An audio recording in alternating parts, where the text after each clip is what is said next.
Andrew Slayton opened the door expecting dinner. What he found were two 6-year-old boys in red delivery caps, and a truth that would upend everything he thought he knew about his life. Andrew Slayton was not a man easily surprised.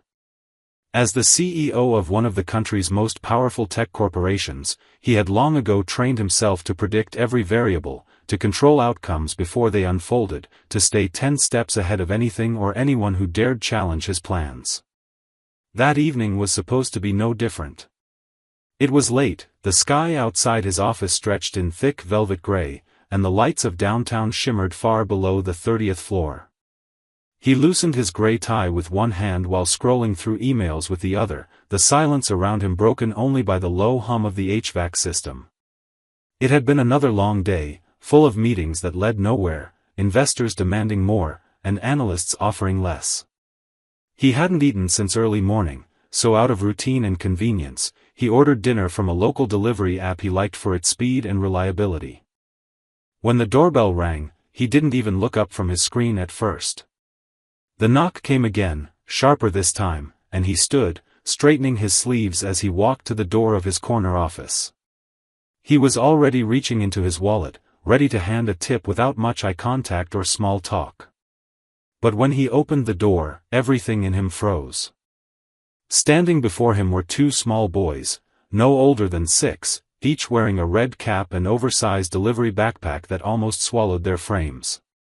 Their cheeks were slightly flushed from the wind, and their thin arms clutched the insulated bag between them like it was the most important object in the world.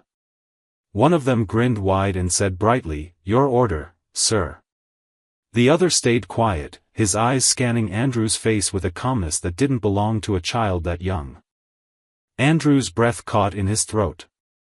He stared at them, stunned, unable to speak for a moment.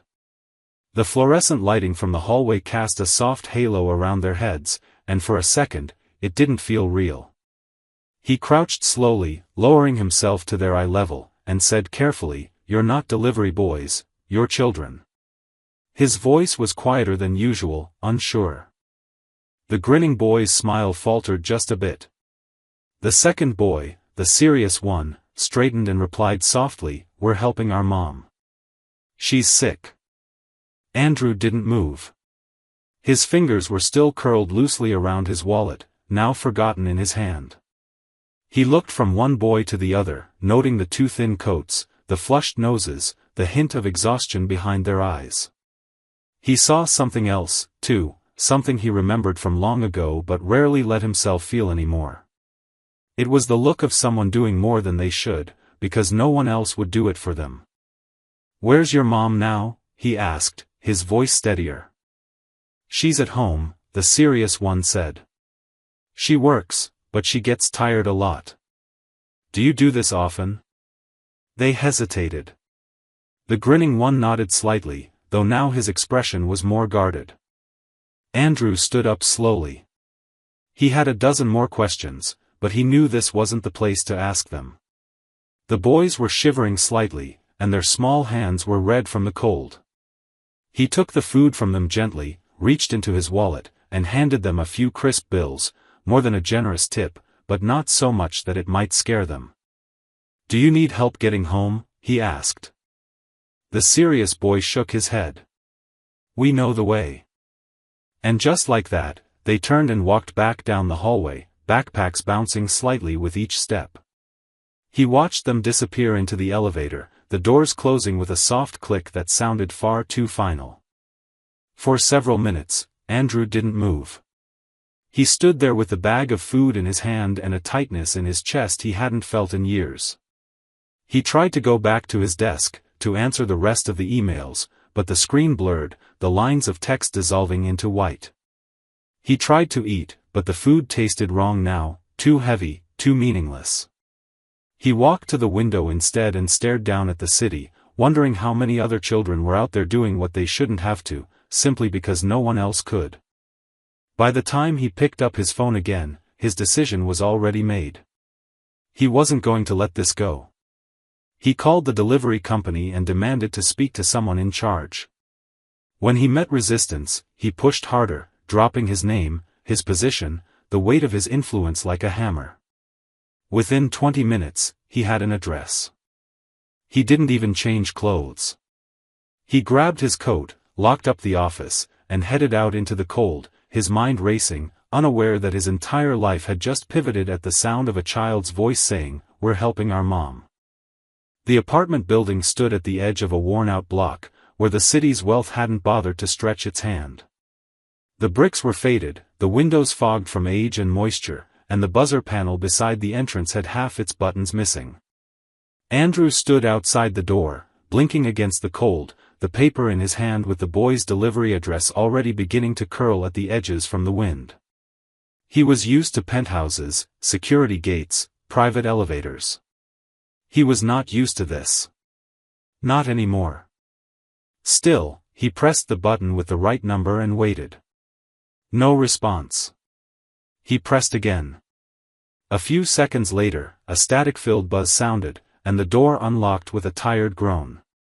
Inside, the stairwell smelled of old paint and boiled cabbage. There was no elevator, so he climbed the stairs, 3 flights, his breath sharp and his chest more from adrenaline than exertion. He didn't know what he would say when the door opened. He only knew that something about those boys had lodged itself under his skin like a splinter. The door to apartment 3C was cracked and swollen from years of weather, its number faded and taped in place. He knocked gently, then again with more purpose. For a moment, nothing happened. Then the sound of slow, dragging footsteps approached from within. The door creaked open.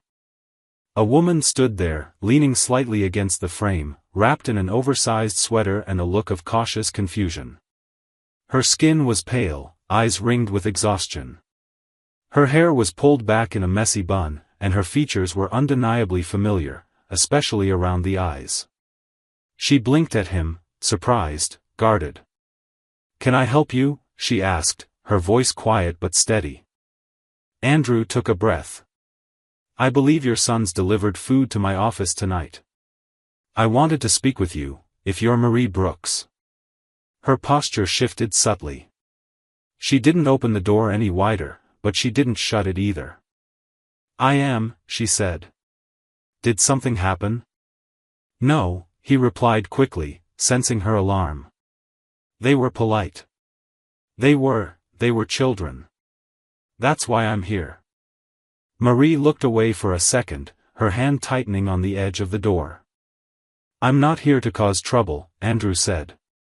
"I just need to understand why 2 6-year-olds are delivering food at night, in winter, alone." Marie opened the door a little more and stepped aside. "You'd better come in. But I don't want your pity." The apartment was small and dim, the kind of place that looked lived in and worn down by life. 2 small beds were tucked into the corner of the main room, books and coloring pages scattered across the floor, a space heater buzzing faintly in the background. The kitchen was no bigger than a closet. A blanket hung across a broken window to keep out the cold. Despite everything, it was clean, carefully maintained. Survival lived here, but so did love. Marie gestured toward a chair. Andrew sat. She lowered herself onto the opposite couch with the stiffness of someone whose body hurt more than she let on. "I didn't ask them to do it," she said after a pause. "Not at first. I've been sick for months, kidney failure. I do what I can from home, typing jobs, freelance stuff. But it's not enough. My sister was supposed to help, but she's gone now. The boys, they saw me struggling. One day they took the delivery bag and just went. I was furious. But they came back with enough tips to pay for dinner. And the next day, they went again." Andrew listened, not interrupting. Every word hit harder than he expected. "I told them to stop," she continued. "But they kept sneaking out, said they wanted to help. And I didn't have the strength to chase them down every time. Some nights, they don't even make more than $5. But they think they're saving me. They want to be men." Her voice cracked slightly at that last word. She rubbed her hand across her forehead and took a shaky breath. "I'm not a bad mother," she added quickly, almost defensively. "I'm just tired. And alone. And I didn't know anyone noticed until you showed up." Andrew sat still for a moment, absorbing it all. The CEO in him, the part that solved problems with money and power, was already calculating how he could step in, fix it, make it go away. But another part of him, the quieter part that had been numb for too long, understood that this wasn't about charity. This was about dignity. About human fragility. About a woman doing everything she could, and two little boys who were willing to risk cold nights and dangerous streets just to keep the lights on. "I didn't come to judge you," he said finally. "And I'm not here to offer something that makes you feel small. But I do want to help. I can do something. Anything." Marie looked at him for a long time. "Why you?" she asked softly. "People see us every day. Nobody knocks. Why did you?" Andrew didn't have a perfect answer. But he said the truth. "Because when they looked at me, I saw something I haven't seen in years. I saw myself." Marie didn't speak for a while. Then she nodded, slowly, like she was giving herself permission to believe he meant it. "You can stay for dinner," she said. "We don't have much, but the boys will be back soon, and they'll want to meet you properly." And as strange as it felt, Andrew stayed. He didn't know it yet, but that moment, sitting in a small apartment with peeling walls and hope flickering faintly like a candle in the cold, was the beginning of a new life he never planned, and would never want to leave behind.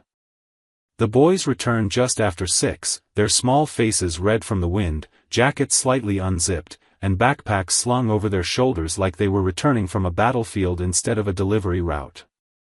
As soon as they stepped inside, their eyes locked onto Andrew sitting at the kitchen table. Lucas, the more expressive of the two, stopped in his tracks and whispered, "That's the man from earlier." Jamie, more cautious, glanced at their mother for reassurance. Marie simply gave a small nod and motioned them inside. Andrew stood up, unsure if he should say something first, but before he could speak, Lucas stepped forward. "Did we do something wrong?" The question hit harder than expected. Andrew crouched down and shook his head. "No, not at all. You were brave and kind. But you're children, and children shouldn't have to be brave like that." Marie told the boys to wash their hands and change out of their work clothes while she reheated a small pot of soup. The kitchen smelled of lentils and herbs, and though it was a simple meal, there was something grounding in it, something honest.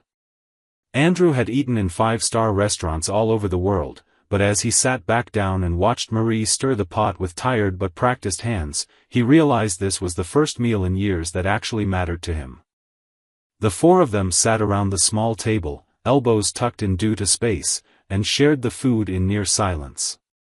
Occasionally, Lucas would throw in a question about Andrew's job: what did a CEO actually do, and did he get to press buttons all day? Jamie was quieter, but he watched Andrew closely, his gaze filled with something Andrew couldn't quite name. Maybe hope. Maybe caution. After dinner, the boys went to the other side of the room to draw with their colored pencils, leaving Marie and Andrew alone again. She wrapped her hands around a chipped mug inside. "I don't want you to feel sorry for us," she said, not looking up. "We're not a project, and I'm not waiting for someone to fix our lives." Andrew nodded. "I don't feel sorry. But I do feel responsible, maybe not for what happened to you, but for the fact that I can walk away and most people will. I don't want to." Marie glanced up at him, her expression unreadable. "People say that a lot. Especially rich people." "I know," Andrew admitted. "But I'm not here for a moment of feeling good about myself. I didn't come just to leave again." She leaned back in her chair, watching him carefully. "So what do you want?" It was a fair question, and one he hadn't fully answered even in his own mind. But he knew it wasn't about guilt. It wasn't even just about the kids. It was about that moment at the office door when something cracked in him that he hadn't realized was still fragile. He'd built a life on walls, walls of glass, money, status, power, but two little boys had broken through it with nothing more than tired feet and red hats. "I want to help without taking something from you," he said. "Not your pride, not your independence, not your place as their mother. Just help. Whatever that looks like." Marie studied him for a long time. Then she did something unexpected. She nodded once and said, "Okay. But you don't get to swoop in and be the hero." Andrew smiled softly. "I don't want to be the hero. I just want to be useful." Over the next few days, he returned. At first, it was just with groceries and warm meals from real restaurants. Then it was new jackets for the boys and some fresh blankets for the beds. He never stayed too long, never made her feel like she owed him anything, and he never showed up uninvited. Slowly, the visits became routine. The boys started to wait for him. Lucas would ask if Mr. Slayton was coming again, and Jamie, though quieter, began slipping his drawings into Andrew's briefcase when he thought no one was looking. Andrew kept every single one. One afternoon, he asked Marie if she had ever considered stopping work completely, just to rest and focus on recovery. She laughed dryly. "Rest doesn't pay for medicine," she said. But he saw how pale she looked, how the fatigue in her eyes had deepened. That night, back in his penthouse, he sat in the dark with a glass of water untouched in his hand. The world of contracts and quarterly goals felt far away. What mattered now was something more human. Something real. He didn't need a reason anymore. He just needed to act. The next morning, he called a private physician and arranged for a full consultation at Marie's home. He also called his lawyer and had them create a quiet, legitimate job listing, something Marie could accept with dignity. A role in the foundation's outreach team. Flexible hours. Remote work. Real pay. No charity. He delivered the offer in an envelope later that week. Marie opened it with trembling hands and read the letter in silence. Then she looked up at him with tears she didn't bother to hide. "You made it sound like I earned it." "You did," Andrew said simply. "You've earned 1,000 good things." She nodded again, and for the first time since they met, she looked at him not with caution or disbelief, but with trust. And that, more than any deal Andrew had ever closed, felt like the beginning of something that truly mattered. The days began to unfold with a strange kind of rhythm, quiet but filled with purpose. Andrew found himself waking earlier, not to check the stock market or prep for meetings, but because something in his chest pulled him toward that modest apartment in a forgotten corner of the city. Marie's condition, though stable for now, required more than just medication.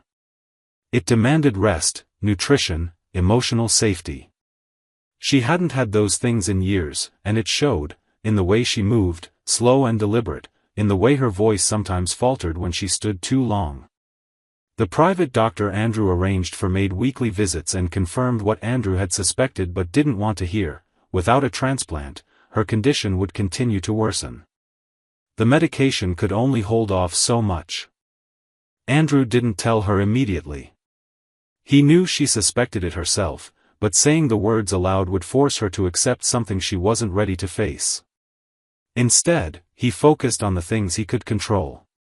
He quietly covered the cost of her treatments, set up automatic deliveries of fresh food to the apartment, and made sure the boys had everything they needed: books, clothes, art supplies. Every time he visited, there was something new in their small home: a second-hand table that he personally refinished, a working heater, a lamp for Jamie's side of the bed because he was afraid of the dark. He didn't ask permission for most of it. He just paid attention, noticed what was missing, and filled in the gaps without ceremony. Marie never asked how he managed it all. She wasn't naive, she knew money was involved, but she also knew this wasn't just about wealth. Andrew didn't move like someone doing charity. He moved like someone trying to fix something inside himself by fixing the world around him. And she understood that more deeply than she ever let on. One evening, after the boys had fallen asleep, Marie and Andrew sat together in the kitchen. The air was thick with quiet, the kind that settles when two people don't need to fill the space with words. She stirred a cup of tea, while Andrew leaned back in his chair, tired but somehow content. "You don't owe us anything," she said softly, not looking at him. "I know," he replied, just as softly. "Then why do you keep showing up?" He thought about that for a long time. The question wasn't accusing, it was honest. Vulnerable. She wanted to understand. "I guess," he said, finally, "because no one showed up for me." Marie turned her head slightly, waiting. "I lost my wife and daughter 5 years ago," he said. "Car accident. Wrong time, wrong place. After that, I didn't know how to be around people anymore. I buried myself in work. Built walls. Told myself that was strength. But when I opened that office door and saw your boys, it was like something cracked. Like they reminded me that life still knocks, softly, sometimes, but it knocks. And you don't always get a second chance to answer." Marie didn't say anything right away. Her fingers tightened slightly around her mug. Then she nodded, her expression unreadable but not cold. "I think they saved you," she said. "I think so too." The next day, Andrew surprised the boys with a visit to the city aquarium. It was the first time he'd taken time off from work in over 2 years, and it was the first time the boys had ever been inside a building so large, so full of color and motion and wonder. Lucas clung to the glass wall where the jellyfish floated, whispering that they looked like ghosts that smile. Jamie asked questions non-stop. How long could sharks sleep? How did octopuses squeeze through holes? Were penguins scared of the dark like him? Andrew answered what he could, laughed more than he expected, and somewhere between the sea turtle tank and the dolphin show, forgot he was supposed to be someone important. They ended the day with ice cream from a street vendor. Marie hadn't come, she said she needed rest, but the boys insisted on bringing her something sweet. On the way back, as they walked through a quiet street scattered with cherry blossoms, Jamie suddenly took Andrew's hand. "Do you like being with us?" he asked without looking up. Andrew felt something tighten in his chest. He squeezed the small hand gently.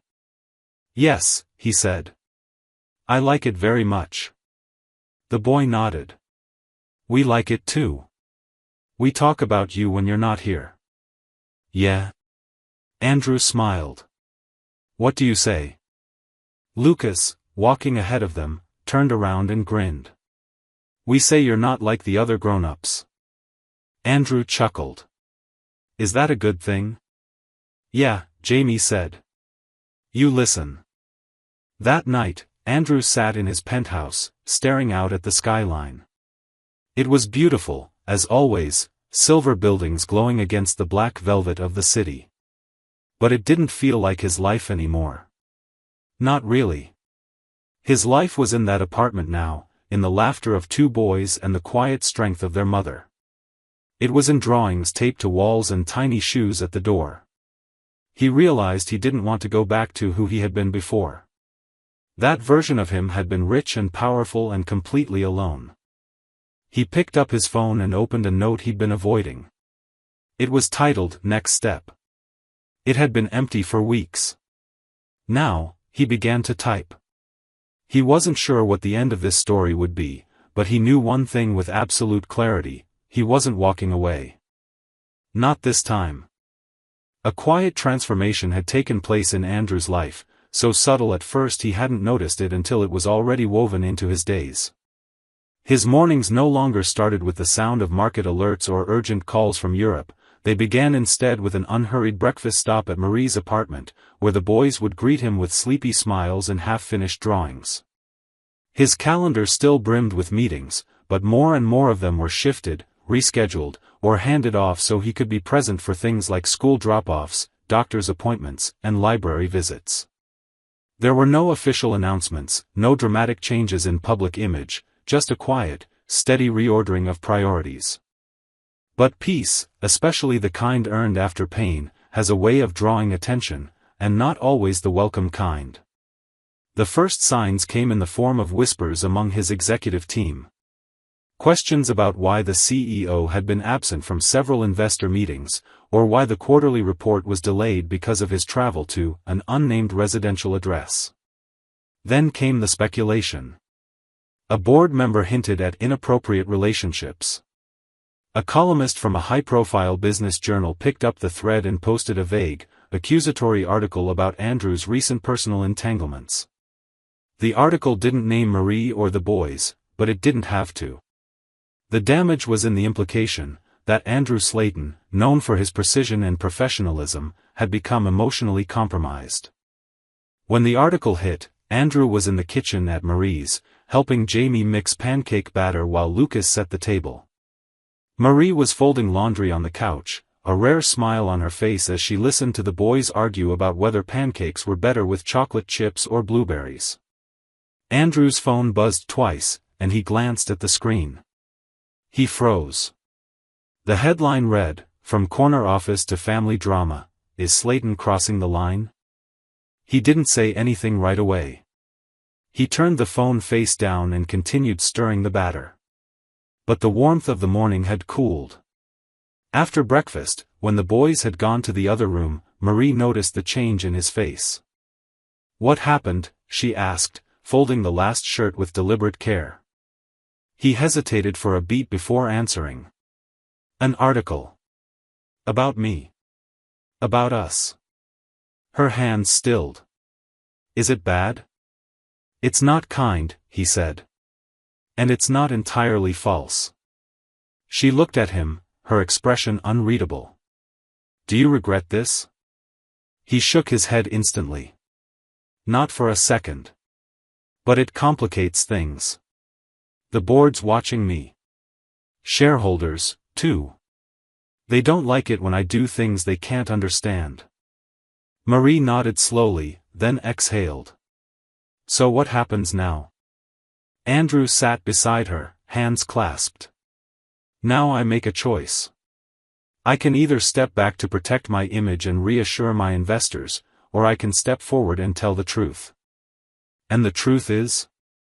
That I'm exactly where I'm supposed to be." The following day, Andrew walked into the company's main conference room, where the quarterly shareholder meeting was already in motion. Journalists were present, cameras lined the back of the room, and several board members exchanged pointed looks as he entered. He wore a dark suit, crisp and flawless, but there was something different in his posture. It wasn't the practiced confidence of a corporate leader.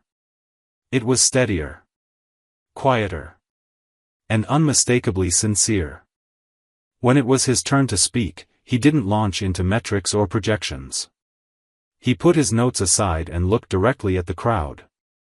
"You've read things," he began. "Some of them are true. Some aren't. But let me be clear about what matters. Several weeks ago, I opened a door expecting to receive a dinner delivery. Instead, I met two boys, 6 years old, working as couriers to help their sick mother. That moment changed my life." He paused, letting the room settle. "I didn't plan to become involved. I didn't intend to get attached. But I did. And what followed wasn't a scandal. It was human. I chose to help them, not as a CEO or a philanthropist, but as a man who saw something that couldn't be unseen. I don't regret that. In fact, it's the most meaningful decision I've made in years." A hush fell over the room. No one moved. "I understand the concerns. I understand the optics. But I will not apologize for doing the right thing. If that costs me professionally, so be it. Because there's a family that now has warmth, and food, and hope where there once was none. That is the kind of return I'm willing to stand for." He ended the speech without flourish. He didn't wait for applause. He left the stage with the same quiet resolve he'd walked in with. And surprisingly, the backlash wasn't as severe as he'd expected. Some shareholders grumbled, but others, especially the younger generation, praised his honesty. Social media, once skeptical, shifted in tone. Hashtags emerged supporting his decision. Donations to his foundation spiked. People began to see not a scandal, but a story. Not a fall, but a choice. That evening, back at Marie's apartment, the boys greeted him with their usual enthusiasm. Lucas had made a card that read "Best Pancake Dad," and Jamie showed him a drawing of a house with 4 people inside. For the first time, Andrew was one of them. Marie handed him a mug of tea and asked gently, "How did it go?" Andrew took a sip and met her gaze. "I didn't lose anything today," he said. "I just made room for what matters." And as the boys' laughter echoed down the hallway, and Marie leaned into the worn armrest beside him, Andrew felt the weight on his shoulders shift. The world might still question him, but the people in this room never would. That was more than enough. Spring began to stretch gently over the city, softening the sharp edges of winter that had settled in every sidewalk crack and windowpane. At Marie's apartment, the change in season was subtle but deeply felt. The boys began spending more time near the open windows, chasing the sunlight with paper airplanes. Marie had more color in her cheeks now, her voice steadier, her movements no longer strained by constant pain. The medication regimen, the nutrition, and the stability were working. But Andrew knew it was temporary, a fragile sort of better that hung on a thread. The truth, however gently wrapped, still loomed. Marie needed a kidney transplant, and without it, this moment of peace would not last. Andrew had not yet spoken to her directly about it. Every time he tried to form the words, something inside him froze. He told himself it was respect, that she needed to be the one to initiate such a vulnerable conversation. But the truth was simpler, and more selfish. He didn't want to break the fragile sense of normalcy they had created. He didn't want her to start looking at him as a potential savior. That wasn't what this was supposed to be.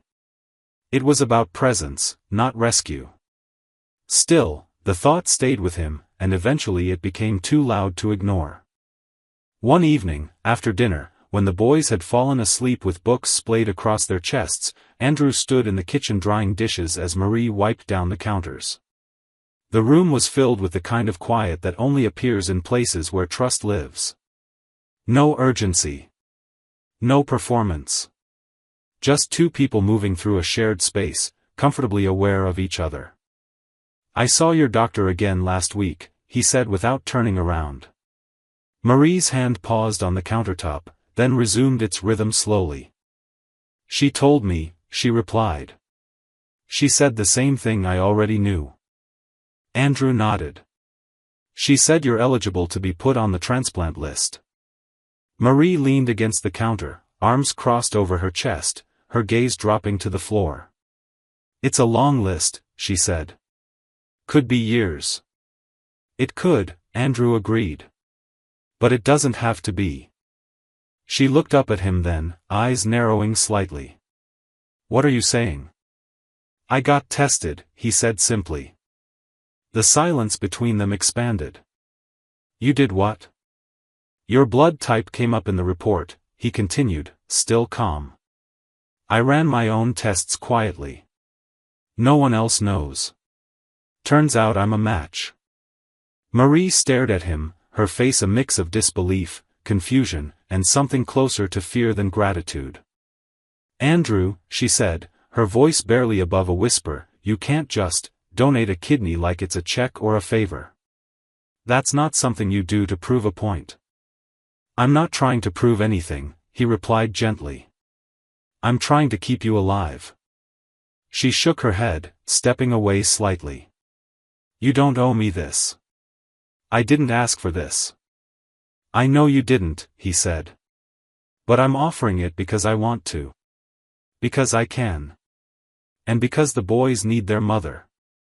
Not someday. Now." Her eyes filled with tears, but she blinked them away quickly, as if she didn't want him to see. She turned her back, gripping the edge of the sink. "I've spent the last 2 years preparing myself to leave them," she said quietly. "And now, I don't know how to let myself hope again." It's terrifying. Andrew stepped behind her and placed a hand gently on her shoulder. Then let me hold some of that fear, he said. You don't have to do it alone anymore. She turned to face him, and in that moment, something shifted between them. It wasn't romantic, not exactly. It was deeper than that. It was a meeting of souls, two people who had each spent too long in the dark, now choosing, in slow, careful steps, to walk toward the light together. They spent the next few days talking. Sometimes for hours. Marie asked all the questions she had once been too proud to voice, about the surgery, about risk, about what came after. Andrew answered every one of them honestly. There was no pressure, no expectation, just clarity. And when she finally said yes, it wasn't with fanfare. It was with a single nod, late at night, her voice steady. I want to live, she said. I want to be here for them. And for myself. The hospital staff moved quickly once the decision was made. The transplant was scheduled for the following month. Everything was arranged with meticulous care, private recovery rooms, psychological evaluations, specialists brought in from other states. Andrew insisted on covering it all, and this time, Marie didn't argue. She had already given him something priceless, her trust. When Andrew told the boys about the surgery, he did it gently, sitting with them on the floor while they played. Jamie leaned against his arm, and Lucas asked if it would hurt. Andrew explained that he would be fine, that their mom would be fine too, and that sometimes, when someone you care about needs help, you do the hard thing because love makes it worth it. Lucas thought for a moment, then said, "That's what heroes do." Andrew smiled. Maybe. But real heroes don't do it for the credit. Marie watched the moment from the doorway, her arms crossed, her heart full. She knew that life after surgery would not be easy, that healing would take time, that fear might return. But she also knew this, for the first time in years, the future was no longer a shadow. It was a doorway. One they had walked toward together. And now, finally, they would step through it side by side. The morning of the surgery arrived quietly, with skies the color of wet stone and a hush in the air that seemed to match the gravity of what was ahead. Andrew stood in front of the hospital's large windows, wearing a standard-issue gown that felt foreign on his skin, his breath slow but steady as he watched the city begin to stir. Just a few floors away, Marie was being prepped for her own procedure. Neither of them had slept much the night before. They had spent the final hours talking in whispers, not about fear or pain, but about the small things, how Lucas had learned to whistle last week, how Jamie still slept with his hand curled under his chin, how the boys had started leaving little drawings under Andrew's car windshield wiper as a kind of secret game. The hospital room had been filled with a strange mix of nerves and tenderness. Marie had thanked him again, though he had told her to stop. Gratitude made him uncomfortable in this context. He didn't want to be treated like someone who had stepped in to save the day. He wasn't a savior. He was a man who had seen a door open, once literally, then metaphorically, and had chosen to walk through it instead of looking away. He'd done that once in his life already, after his family died. And he'd spent years paying the price for that silence. He wouldn't make that mistake again. The nurses came in one by one, their hands practiced, their movements gentle. They marked charts, checked vitals, offered soft encouragement that felt oddly rehearsed but well-intentioned. Andrew listened carefully to the final instructions. The procedure was expected to take several hours, with recovery beginning immediately after. There were risks, as there always were, but he didn't dwell on them. He trusted the doctors. He trusted the decision. Most importantly, he trusted Marie. Meanwhile, Marie sat in her own pre-op room, the boys allowed to visit for only a few minutes before being taken home by Lydia, the nanny Andrew had hired long ago and who had since become more like family. Lucas had cried silently as he held his mother's hand. Jamie had been quiet, visibly trying to be brave, like a small soldier. Marie had pulled them both into her arms and whispered promises. That she would come back stronger. That she would walk them to school again soon. That they would all have pancakes together on Saturday like they used to. She kissed their foreheads and didn't let them see the tears that filled her eyes as they left. When the anesthesia was administered, both Andrew and Marie slipped into unconsciousness with the same final thought: this is not the end of something. It's the beginning. The hours that followed were a blur of surgical precision, clinical focus, and carefully measured steps. 2 operating rooms. 2 teams. Dozens of hands moving in harmony to orchestrate something both deeply human and scientifically extraordinary. The transplant went as planned. No complications. No delays. When Andrew was moved into recovery, he drifted in and out of awareness, the sterile light above him flickering in time with his shallow breaths. He felt pain, but it was distant, dulled by medication and the certainty that it had been worth it. Marie woke up later in the day, disoriented but alive in a way she hadn't felt in years. There was a strange lightness in her chest, a quiet stillness that felt almost unfamiliar. She could feel the change, not physically, not yet, but emotionally, spiritually. The weight of survival had lifted. She had stepped out of the shadow of dying. She was, at last, living again. The boys were told the good news that evening. Lucas burst into tears. Jamie asked if they could visit. The doctors said not yet, but soon. Lydia took them home, tucked them in, and stayed up late folding drawings they'd made for their mother and Andrew, pictures of hearts, kidneys shaped like smiling potatoes, stick figures holding hands. In the days that followed, recovery began in earnest. Andrew was quiet, his body slower than usual, but his mind as sharp as ever.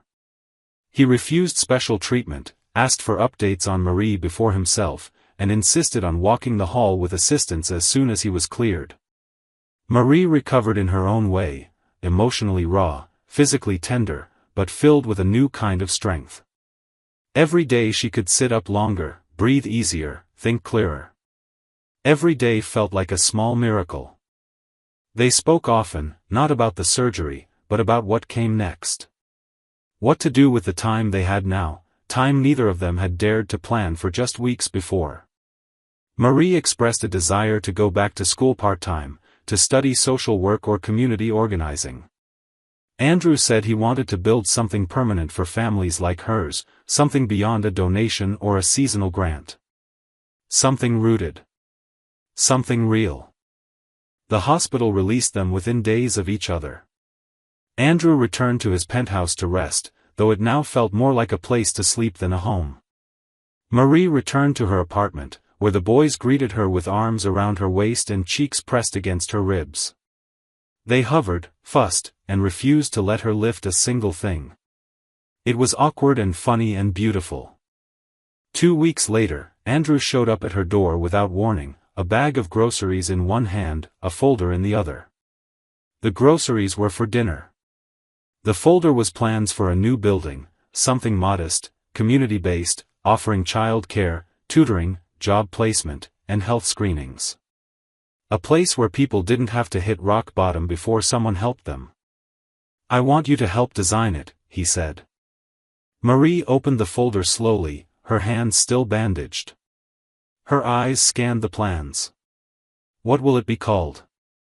Andrew hesitated only a moment before answering. "The Brooks Center." She looked up, startled. He just smiled. "It started with you. With them. I want the name to mean something." She nodded, tears rising again, but this time she didn't hide them. They ate dinner that night at the same rickety table, but everything felt different. Not because of money, or plans, or gratitude, but because they had passed through fire together. And on the other side, they found not just survival, but something resembling peace. Something resembling love, even if neither of them was ready to name it yet. Summer arrived with the quiet certainty of something earned. Warm wind passed through open windows, and the days grew long with light that stretched into the evening like a promise. Life, once fragile and uncertain in Marie's small apartment, had begun to settle into something steady, something real. The scent of pancakes in the morning, the boys' laughter echoing down the hallway, the thud of their sneakers as they chased each other from room to room, all of it felt like music that had always been meant to play but had taken years to find its rhythm. Marie, still recovering but stronger every day, had color in her cheeks again and an ease in her step that hadn't been there for so long she almost didn't recognize it. Andrew visited often, though visit didn't feel like the right word anymore. He no longer knocked when he arrived, he just walked in, usually with groceries or something small he thought they'd like, a new puzzle for Jamie, a baseball glove for Lucas, books for Marie. His presence was no longer met with wide-eyed excitement or surprise. It was expected, comfortable, woven into their days like sunlight through the curtains. He belonged there now, even if none of them had quite said it aloud. One morning, Andrew arrived with news. He'd been waiting for the right time, the right mood. The boys were at school, Marie was curled on the couch with a notebook in her lap, and the air smelled faintly of fresh coffee and vanilla. He sat beside her and handed her a thick envelope with the words, "The Brooks Center," stamped in bold at the top. "It's happening," he said quietly. Marie opened it, flipping through blueprints, permits, and the official approval from the city.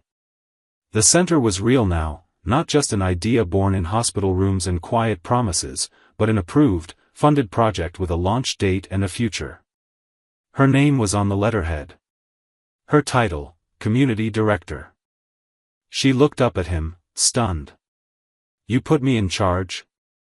He smiled. "You've already been in charge. This just makes it official." Marie's fingers brushed the edge of the paper. "I don't know what to say." "You don't have to say anything," he replied. "Just build it the way you would have needed it." That night, they sat on the fire escape, watching the sky turn orange and violet, their legs stretched out, shoulders nearly touching. The boys were asleep inside, a fan humming softly in their room. For a long time, neither of them spoke. Then Marie turned to him. "You could have walked away, you know," she said. "The first night you saw them at your door. You didn't have to come back." Andrew stared out at the skyline, the lights of the city blinking like distant stars. "I think I was the one who got delivered that night," he said. "Not the food." Marie smiled at that, but it wasn't just amusement, it was understanding. They had been walking toward this moment for months, slowly, carefully, like two people afraid to disturb something sacred. But now it felt simple. The opening of the Brooks Center became a neighborhood event. There was no press, no celebrity donors or red ribbons. Just families, volunteers, and dozens of kids who had never had a place like that before. The boys wore matching shirts that read, "Hope Crew," and gave tours to guests with the confidence of seasoned guides. Marie stood at the entrance with a clipboard, her eyes bright, her hands steady. Andrew stayed mostly in the background, watching with quiet pride as everything unfolded. Later that evening, after the last balloon had popped and the final chairs were stacked, the four of them walked through the empty halls of the center they had imagined into reality. Jamie skipped ahead, dragging his hand along the fresh-painted walls. Lucas tugged on Andrew's sleeve and said, "It's better than the drawings." Marie leaned against the doorway of the main room, arms crossed, and said softly, "This place will outlive us." Andrew nodded. "That's the point." They went out for ice cream afterward, even though it was late. The boys insisted on sprinkles, and Marie got pistachio because the shop was out of mint. Andrew ordered whatever Jamie pointed to, even though it turned out to be bubblegum flavor, which he pretended to enjoy while they all laughed. When they got back home, the boys went straight to bed, too tired to argue about brushing their teeth. Marie lingered in the kitchen, rinsing dishes that didn't really need rinsing, her back to Andrew. He stood behind her, hands in his pockets, watching her with the kind of affection that asked for nothing in return. She turned around slowly and leaned against the counter. "Do you ever think about what this is?" she asked. He nodded. "All the time." "And do you know?" I think it's the kind of family you don't expect, he said. But once it's in your life, you can't imagine living without it. Marie didn't speak for a moment. Then she stepped forward and laid her head against his shoulder. He closed his eyes, resting his chin gently on her hair. No declarations. No need to define it. Just the quiet truth of two lives that had found each other not through perfection, but through persistence. Outside, the city pulsed on, unaware. But inside that small apartment, everything felt exactly as it should be. Not perfect. Not easy. But full. Real. Home. The ending of this story is quiet, but powerful, and that's exactly why it works. It doesn't rely on dramatic twists or exaggerated gestures. Instead, it shows how healing happens not in a single moment, but slowly, through small choices made with love, courage, and consistency. Andrew's transformation isn't about becoming a hero, it's about becoming human again. Marie's strength isn't in being saved, but in choosing to keep standing, to trust, and to rebuild. The boys aren't symbols, they're real, full of hope, laughter, and the need for safety. What makes this conclusion resonate is that it reflects a truth many overlook, that family doesn't always begin with blood or legal papers, but with showing up, and continuing to show up. It's a story about second chances for everyone, and the idea that even the most broken lives can be rewritten, not by miracles, but by the quiet, stubborn decision to love.